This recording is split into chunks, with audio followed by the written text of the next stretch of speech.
question of what it's about is you seem to be upending our whole culture. Good.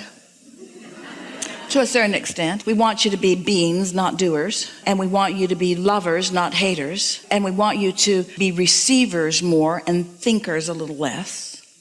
And that touches my question of what it's about. For my first 65 years, I was involved in being very assertive and pushy and overworking and making big achievements in this society. And that's why you're sort of not really liking the idea of prosperity, because you associate that prosperity with the struggle. But you can have prosperity without the struggle.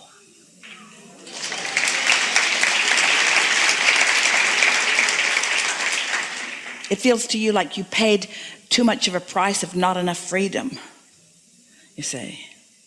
So receptivity is the challenge for me, is to really embrace receptivity rather than assertiveness. Today's been a good day, but here's the way to look at it.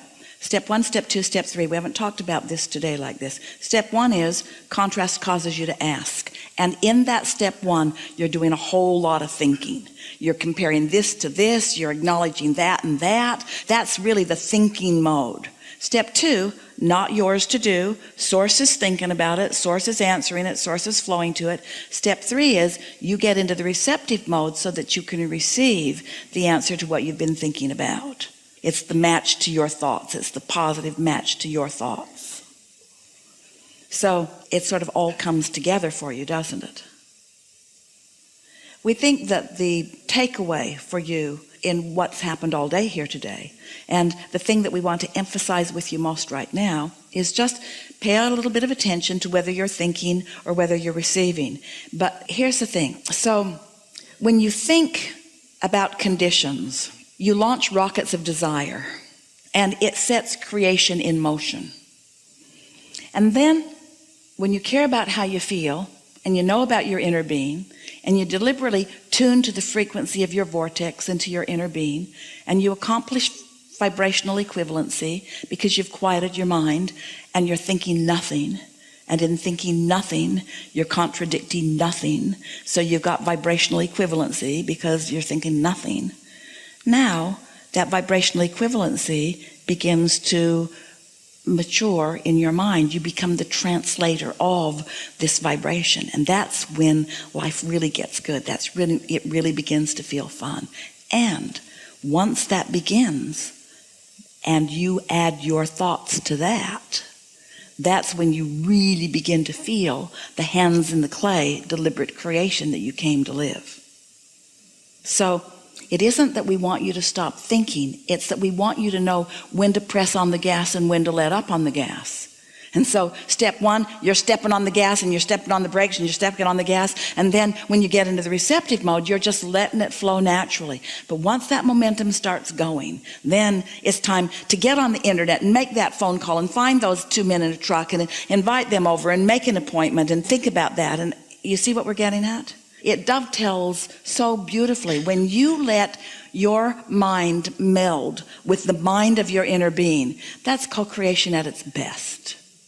You as an extension of source energy, but not a puppet on a string extension of source energy, the leader of source energy. Sometimes people will say to us, Abraham, I've been following you for 10 years. And we say, actually, we've been following you. You're the one mixing it up. You're the one asking the questions. You're the one summoning us. We're on the heels of the life that you are carving out, you see. Am I waking up from a dream? That's what getting into the receptive mode is. You could say you're waking up from a dream because you're gradually releasing the beliefs that kept it hidden from you. You come in and you're wide awake when you first come into your body, and then you meet others and you want to go back to sleep. And then they start trying to control you a little bit, and then you pick up beliefs that don't serve you, which sort of tamp down your enthusiasm for life. It quiets your interest in things, and then you reach this place where you're asking with stronger fervor and receiving with greater clarity, and it's a reawakening. We've been calling this the time of awakening. It's a time of returning to who you really are. It feels like now you can begin living the life that you intended to live. But you had to get hungry before you knew how much you wanted to eat. And you had to know what you don't want before you could know what you do want. And you had to live with negative emotion before you could know the preciousness of positive emotion. And you had to have some experiences of loneliness and despair because you'd pinched yourself off from your inner being before you decided, I will be in alignment with my inner being no matter what. It's easy in this world of so many things going right for you. It's easy for you to become complacent and stop tuning yourselves. But when things start shaking up a little bit and you start recognizing the things that really matter to you, then you wake up and hopefully align with the energy that creates worlds. Something more on that list? No, you're amazing, and I'm so blessed to be here. Thank you very much. We're happy that you can hear. We're happy that you're hearing us. Yeah, really good. Very good.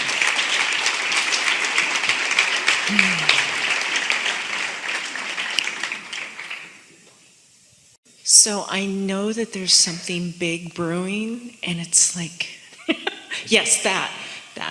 And in the past, I've stopped it, and Never mind. I'm ready to be ready. Yeah. Except when you're thinking about having stopped it in the past, then you're not. Exactly, yes. When you're thinking about having stopped it in the past, then you're not ready to be ready. Then you got it all stopped up again right now. So now you have to take another nap. Right. There's a tendency to want to explain where you've been, isn't there? To sort of justify why you're not further along now. But feel how counterproductive that is. Yeah. And so What I have been, I have choke been, on those words. Choke on those words. What I have, she started to say, what I have, and then she realized, that's not helpful, is it? exactly. Okay, I've been seeing numbers in sequence all the time. My day job is in something where I'm around the people and doing the things that the community I want to be in, and I'm already in vibrationally. I did a job and I was like, I'm kind of tired of working for these people. I want to be the one that I have people working with. I want my team together. And so I see it happening. But feel the discord in that. I don't like being part of a team that I want to be a team around me.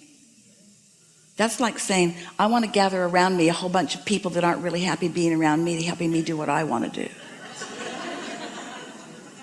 I don't like working for somebody else, but I want to be the one that others work for. I want to be the one that other people that don't want to work for me, that's the person I want to be. I want to be the head not wanting to be with her. Okay, excellent, because I hadn't thought of it that way. That's great. So you got to be a happy part of a team.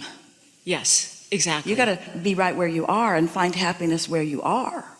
Because if you try to go somewhere else to find happiness, you'll just take your unhappy person with you to that place that you think is going to be more happy, and you won't find happiness over there. You might as well just start right now where you are. So what is the advantage of being part of a team? Part of a team.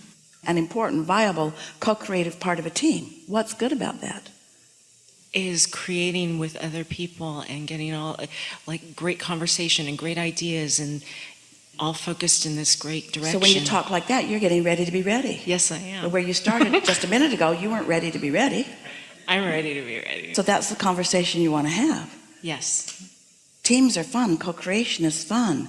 Brilliance coming together, different pieces of it from different people for different reasons, and coming together and stimulating new ideas among each other that has never been there before.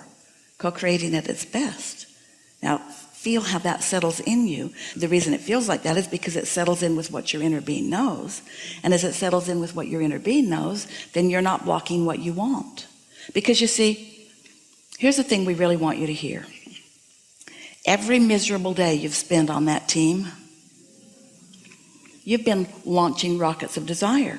When it's not fun, you want it to be fun. When you don't feel productive, you want to feel more productive. When you feel confused, you want more clarity.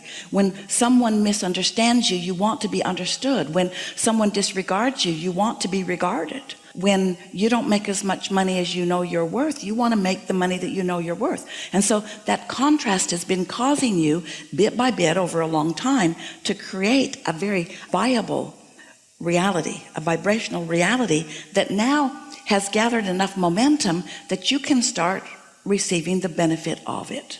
Some of that can begin turning to things. It already is beginning to become things. So as this vibrational reality is different little pieces of it are occurring to you, then it just gets better and better and better and better and better. You start having more fun. Collectively, you create even a bigger vortex. The thing that we want you to hear from us, because most people are approaching life sort of as you just were. Here I am on this team, and it's not that great. So I would like to go over there to a different team and me be in a different format on that team. And we say, but the thing is, it's your point of attraction that is creating what's coming new. It's not you physically moving to another place. So just for a little while, hold these words in your mind for a while. I'm going to move myself vibrationally rather than physically for just a little while. I'm going to do all my moving up vibrationally, not up the corporate ladder, up the vibrational ladder. I'm going to move myself vibrationally. And the nice thing about a vibrational move is your boss doesn't have to approve it. The nice thing about a vibrational move is nobody has anything to say about it but you. A vibrational move is something that you can start right now, and something that you can begin receiving the emotional benefits from right now, and something that you can begin witnessing the evidence of right now, until you begin to realize that your world is formulating around you. You're not out there looking for pockets of it. Your world is forming itself around you. That's so exciting. It is exciting. Something more you want to clarify? I'm good. I'm looking forward to everything here today. All right, so just for fun, try to say the things that you were saying to us earlier. Can't even say them. You can't find them because your now reality has morphed into something else. You've already started moving up the vibrational ladder. Your point of attraction is already different. The team that you're on at that job you have is already transformed. You're already in a different place of vibrational leadership. You're going to be a vibrational leader. And whether you get the name on the door or the extra good parking place or the title or even the financial raise right away is irrelevant. You've given yourself a vibrational raise, and that will transform everything. Thank you. Yeah.